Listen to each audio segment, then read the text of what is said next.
দিবে। 500 টাকাতে তুমি নাস্তা বানিয়ে খাইও। জয় গুরু সাধুগুরু, জয় হোক জয় হোক জয় হোক। আচ্ছা ঠিক আছে। আমার বড় ভাই শ্রদ্ধা আশরাফ ভাই 500 খান টাকা দিল। দেখেন পাগলক ভালোবাসে, 500 খান টাকা দিল। আপনারা দোয়া করবেন তার জন্য। আশরাফ ভাই আরো দেওয়ার মতন তৌফিক দেখ।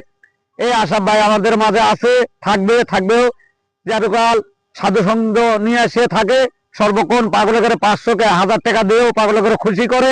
আপনারা তার জন্য দোয়া রাখবেন। এই আশরাফ ভাই আমাদের মাঝে বহুদিন হলো আছে। 500 টাকা দেওয়া টাকা না, হাতের ময়লা। আপনারা যারা ভিডিও দেখতেছেন এই ভাই আশরাফের জন্য দোয়া রাখবেন। আশরাফ ভাই টাকা চায় না, কোনো কিছু চায় না, সে ভালোবাসার জন্য এই 500 খান টাকা আমাকে দিল। এই টাকা দিয়ে জানি আমি আজকে ভালো মন্দ কিছু খাইতে পারি, না একটা কাপড় শীষে বস্ত্র কিনতে পারি 500 টাকা দিয়ে। আপনারা দোয়া করবেন আমার বড় ভাইয়ের জন্য। আপনারা সবাই এই ভাইটার জন্য একটু আশীর্বাদ করবেন, কেননা ভাইটার মনটা সাদাশীল, সাধু মানুষ। সে 500 টাকা দিয়েছে আমাকে, এটাই কোটি টাকা। সকালবেলা 500 টাকা দেওয়া মানে বিশাল ব্যাপার। এই টাকার জন্য আমি মার হাবা দেবো না, কিছু নাই, অন্তর থেকে একটা দোয়াই করব সে জানে ভালো থাকে, সুস্থ থাকে, এটাই আমি চাই।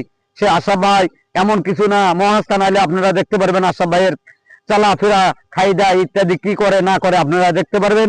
দেশে বিদেশে যাই, যেখান থেকে শুনতেছেন আমার ভিডিও, আশরাফ ভাইয়ের জন্য অবশ্যই কমেন্ট করবেন আর লাইভে যাবেন, আপনারা শেয়ার করবেন বেশি বেশি করে। এই আশরাফ ভাইয়ের জন্য দোয়া রাখবেন। বাবা শাহ সুলতানের বরকতে আমি জানি না এই অদম ছেলে থেকে আসে আছি, আশরাফ ভাই কিছুটা আমাকে মনের অন্তর দিয়া ভালোবাসে। আমি তাকে দেখলে শ্রদ্ধা করি, সেও আমাকে শ্রদ্ধা করে। আপনারা যাই যেটাই ভিডিও দেখতেছেন যেখান থেকে, সোশ্যাল মিডিয়া আসবেন, লাইক করবেন, শেয়ার করবেন। সবার কাছে ক্ষমা চাই। আখরি সকাল সন্ধ্যা সবার জন্য আন্তরিক ভালোবাসা। ধন্যবাদ।